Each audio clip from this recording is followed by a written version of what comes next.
Good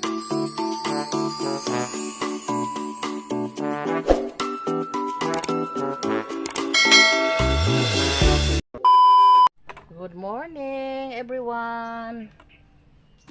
Maayong adlaw sa tanan and welcome back again to our channel, Atilang and Family's channel.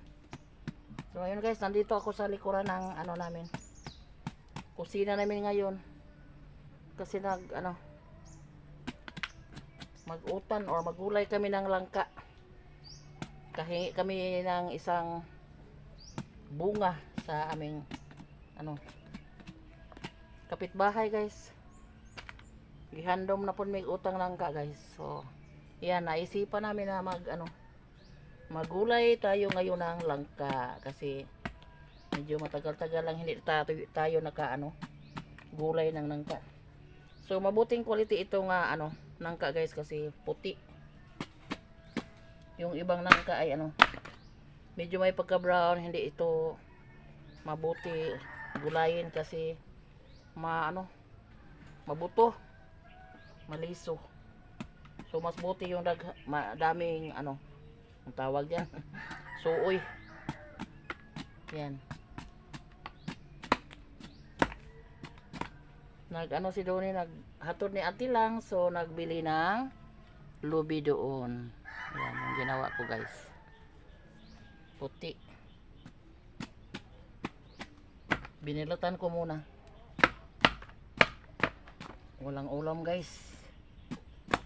Ito na lang. Parisan tayo natin ito ng tuyo.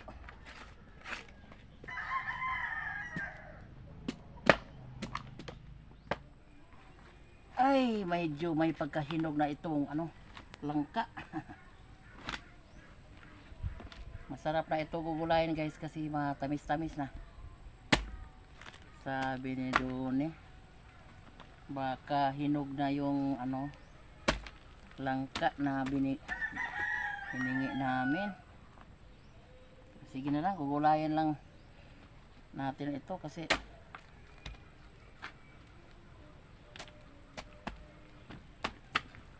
madapa man ito guys.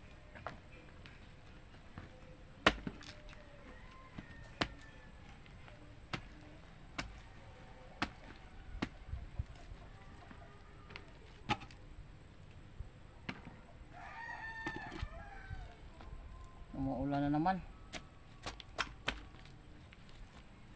Buti na lang. Mabait talaga ang Diyos guys kasi balak pa namin ngayon magpapatubig kami ni Alan sa palayan kasi nagbubunga na yung ating palayan doon, ating palay doon, pero pumunta si Donnie kahapon, wala nang tubig. So buti na lang kagabi medyo nagbuntag ang uwan guys.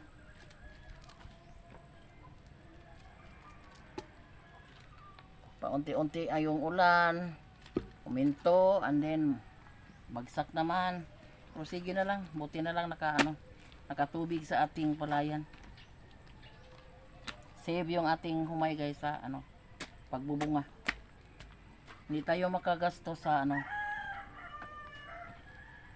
suhol ni Alan sa pagpapatubig kasi magsuhol kami ni Alan sa pagpatubig sa palay kasi siya yung may makina sa tubig.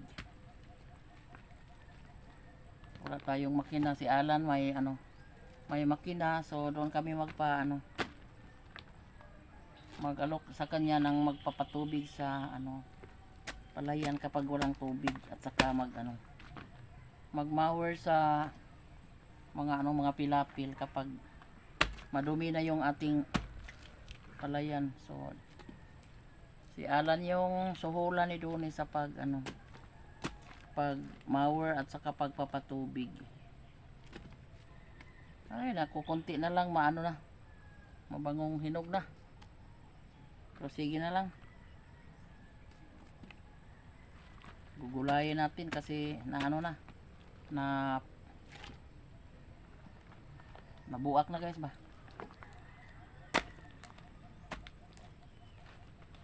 Hindi namin alam kung hinog-hinog na ba.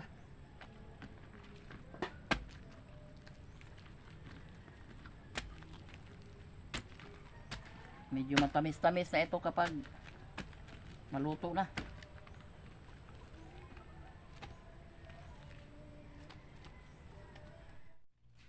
Mga on tayo. Naluto na yung ano, utang ng ginataang mga lingit nito na maka. Ayun, hinog-hinog among langka guys. Mga gapog mga dako kay. Yung gapong mo kakaon kay di mo kabot na.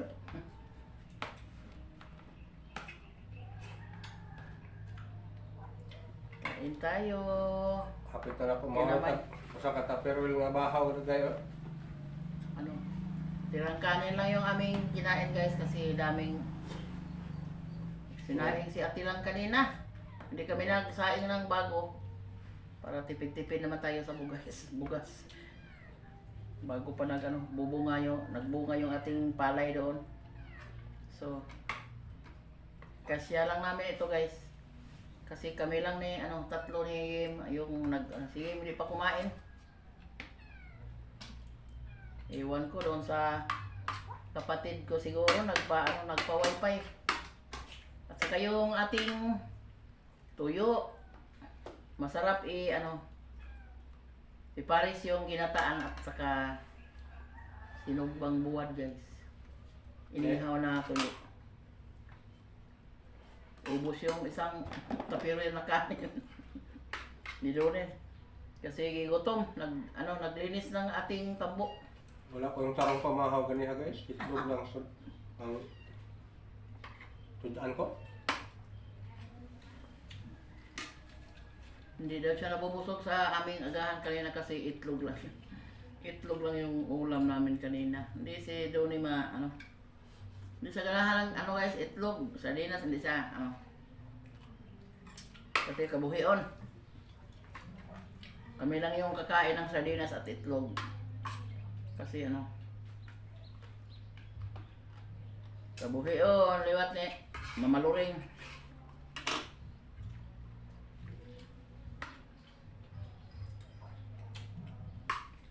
Hapit kami lang mama exercise.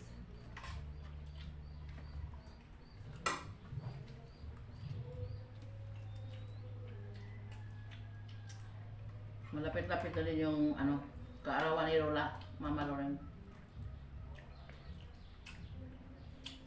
Ano kayang handa sa matanda?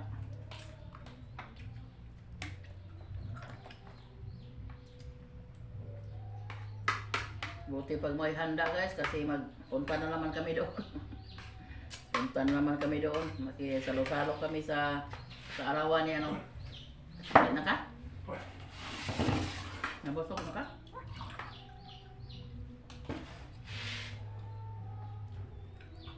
Pero mauna pa yung mauna pa din yung birthday ni Ate Lang.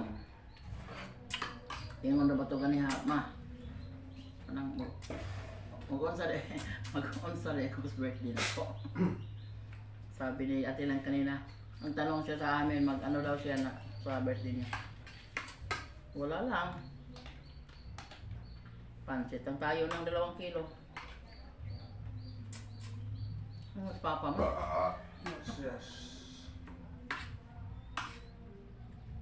Tapos tayo ngayon guys kasi si Ate Lang bago nagbabayad sa school kasi Lunes ilang exam.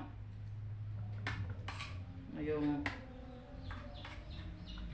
18 ata, 19 yung kanilang exam. Pagka 20 yung birthday natin lang. So unahin lang natin yung pambayad sa school kaysa panghanda ng birthday.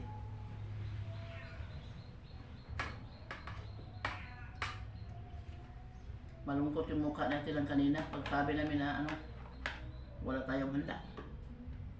Pero sabi na sige na lang kasi exam.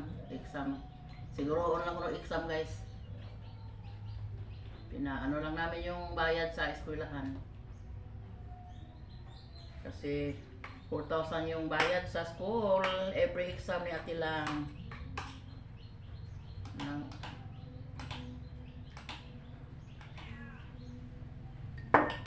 Tayong sa birthday niya, magpansitan tayo ng 2 kilo siguro.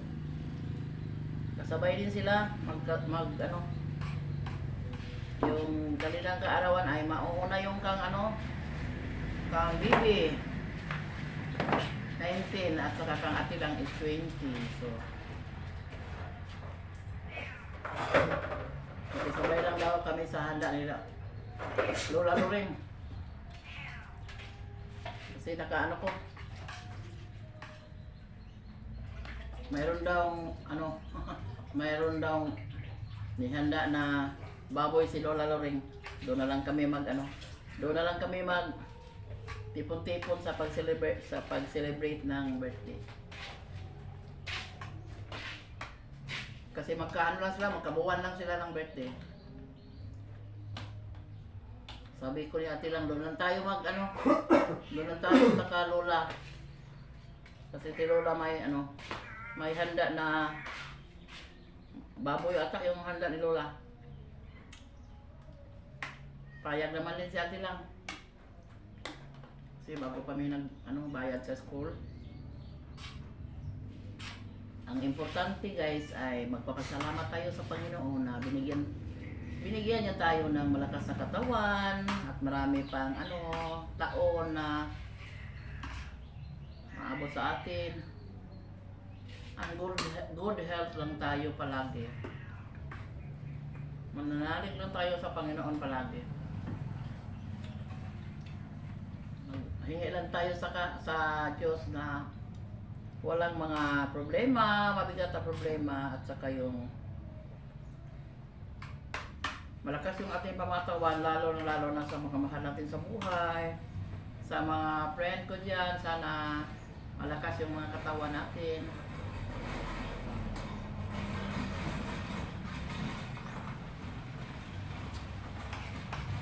Kain tayo!